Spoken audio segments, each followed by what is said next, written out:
Did you know that your 401k was never intended to be used the way that it is used today? I'm going to introduce you to someone named Ted Benna. He's considered the father of the 401k. And just listen to what he has to say about it. It's with no amount of humility and a high amount of reverence that I ask the Edison of the 401k the following question, and that is this.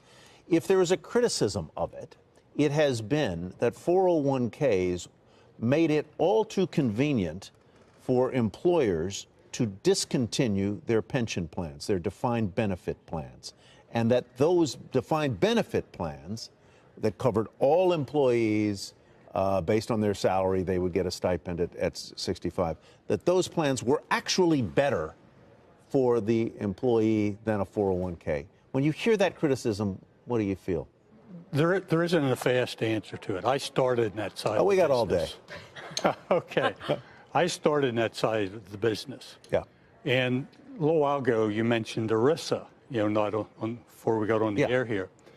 That is the number one reason for the death of defined benefit plans, not for 401ks. And I'm not defending 401ks are far from perfect.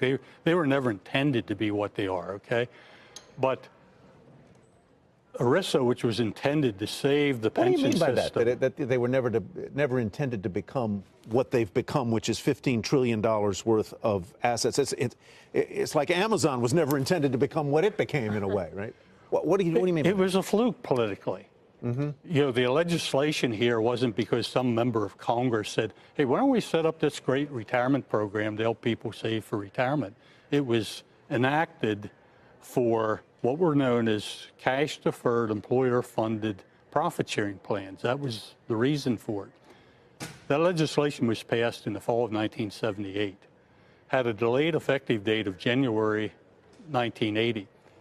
January 80 came, no one was running around the country setting up 401k plans. We didn't have financial advisors out there selling these because no one anticipated it being a big thing. So it was actually in the fall of 80, that I came up with the idea of throwing a matching employer contribution and employee pre-tax contributions into this section of the code. And there wasn't anything there saying, thou shalt not. Right. So I chose to take the more aggressive interpretation. So all this means is that the 401k was just part of a larger retirement strategy that included insurance, your Social Security, a pension, and then any retirement accounts. So just keep in mind that if you have a 401k, that's great, but it shouldn't be the only thing that you're leaning on for your retirement.